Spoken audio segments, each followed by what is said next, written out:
to The Boring and the Brilliant, the podcast that makes investing simple, fun, and totally hype-free. Whether you're commuting, at the gym, cooking, or learning on the go, these quick episodes break money down so clearly a 10-year-old could follow along.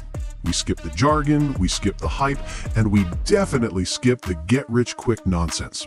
And just a reminder, we're not financial advisors, just two guys who've invested for decades and want to help you avoid the mistakes we made.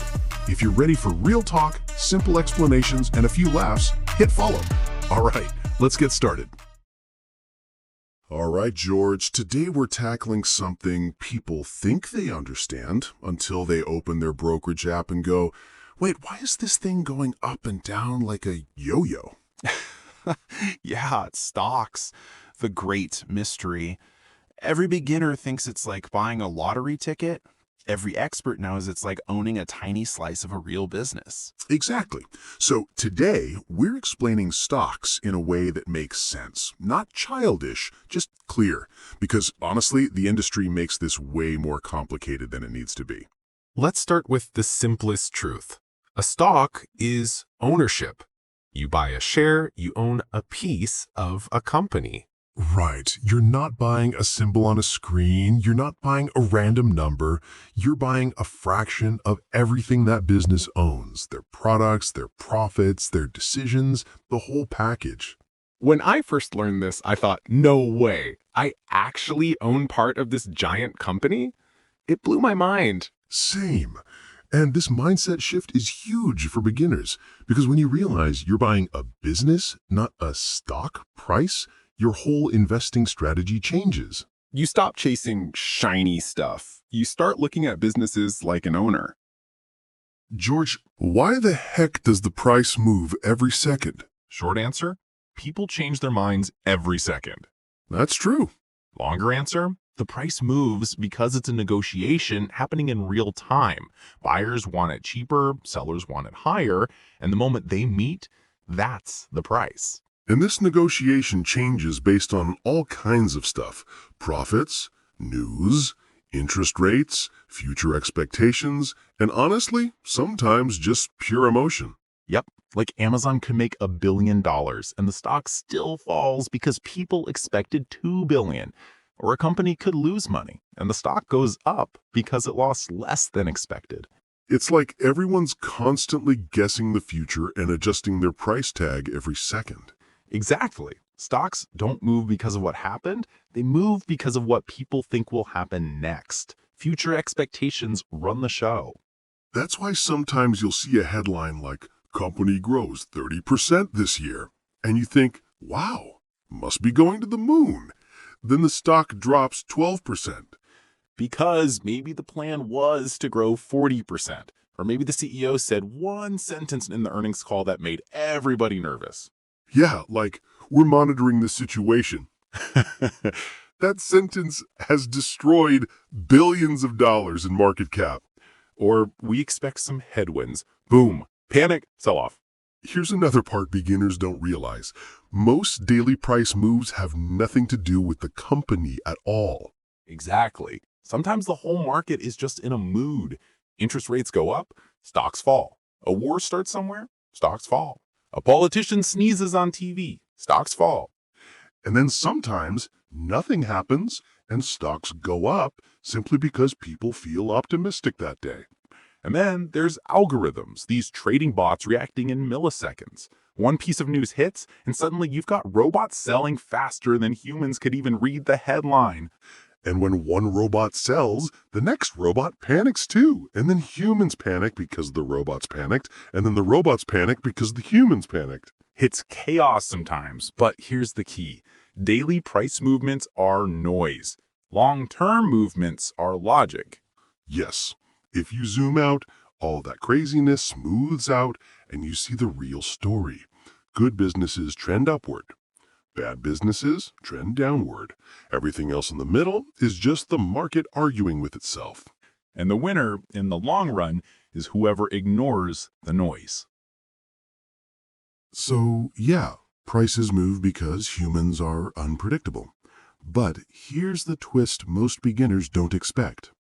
A stock doesn't just make you money because the price goes up. Exactly. There's this whole other way companies pay you, and it's probably the most underrated thing in investing. And no, it's not boring. It just sounds boring because adults never explain it properly. All right, let's talk about it. Dividends. Buddy, dividends are the closest thing to passive income most people will ever see. When a company earns money and gives some of it back to shareholders, that's a dividend. It's basically the company saying, hey, thanks for owning a piece of us. Here's some cash. When I bought my first dividend stock, I think I made like 47 cents. But it felt like winning an award. You framed the receipt. I absolutely did. Okay, but here's the cool part. Dividends are tiny at the start, but they grow. Yeah, a good company increases their dividend over time. So your $1 today might become $2, then $3, then $5 per share without you doing anything. And beginners miss this. Dividend investing is like planting a tree that drops money instead of fruit. And while stock prices jump and fall every second, dividends are stable. They're like the calm, boring friend who always shows up. The friend who hands you cash every few months. Exactly. And some companies pay dividends every quarter, some every month, and some special ones even throw in bonus dividends when they have a big year. But let's keep it real. Not every company pays them. Tech startups, they usually reinvest everything to grow faster. No dividends. They want all the money to fuel expansion. Meanwhile, older, steady, profitable companies, banks, utilities, blue chips, they share profit with shareholders. And here's my favorite trick, reinvesting your dividends. Instead of taking the cash, you buy more shares automatically. Which means next time they pay dividends, you get paid on the extra shares too. That's compounding in its final form. And this is why dividends aren't boring. They're the closest thing to being paid for simply being patient. All right, dividends sound fun, but here's where people mess up. Yeah, getting paid is great, but holding the right stocks is what keeps you sane long term. Exactly. A dividend won't save you if the company behind it is collapsing. And beginners think, well, I'm getting paid, so everything must be fine. No, sometimes that dividend is the last good thing you'll see before the company goes downhill. So let's talk about the big one. The question every beginner asks, when to hold, when to run? Okay, George, here's the big one. When should someone hold a stock? The simplest rule, if the business is still good, you still hold. If the business is falling apart, you consider selling. Yeah. People obsess over the stock price, but forget to look at the business. Look at revenue, profits, debt, products, leadership, and long-term potential. If all that's strong and the stock drops, you don't panic. You might even buy more. But beginners do the opposite. They buy high because it's exciting and sell low because they're scared. Fear and FOMO, the two worst financial advisors. Okay, so when should someone actually sell? 3 situations. The business changed for the worse, you were wrong about the business, or you need the money for something real, like a house, not a jet ski. All right, George, give me one stock you bought early that taught you something big. Apple. I bought it way back when iPods were the hot thing. Not because of some technical chart or fancy prediction. I bought it because I saw everyone using their products and loving them. It was obvious even then that this company had something special. And you held on through everything? Absolutely. Through crashes, dips, panic, even times when the headline screamed, "Apple is doomed." That's when I really learned the value of patience. Holding a great business beats trying to guess every single peak and valley.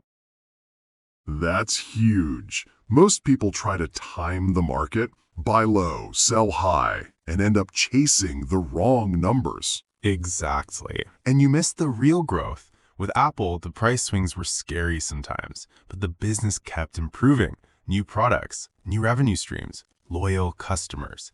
That's why holding paid off. For me, Toyota. Boring, predictable, steady, loaded with cash.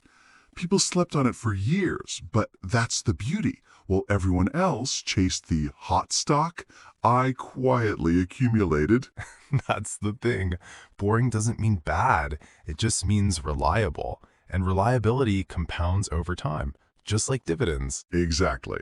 Toyota kept making cars, kept earning money, and kept paying dividends. No fireworks, no hype, just steady growth. Sometimes the boring stuff quietly makes you rich. And that's the lesson. Not every stock needs to make headlines. Find businesses you understand that are financially healthy and that will keep delivering over decades. That's how wealth is built. So the takeaway? Exciting stocks give you stories to tell, but boring stocks give you results. Both can work, if you know what you're holding and why. Quick question for you listening right now. Do you actually know the companies you own? Like what they sell, how they make money, who runs them? If you don't, it's okay, but maybe write them down and look each one up tonight. Ownership means understanding. And if you're new here and haven't heard episode 1 or 2 yet, definitely check those after this. They'll fill in a lot of gaps. Stocks aren't magic. Stocks aren't gambling. Stocks are tiny pieces of real businesses, and if you treat them that way, you'll be miles ahead of most investors. And remember, you don't need 50 stocks. You just need a few great ones you actually understand. All right, that's episode 4. If you enjoyed this, drop a comment or message with a topic you want us to cover next. And if you haven't followed the podcast yet, now's a great time. We appreciate you. See you in the next one.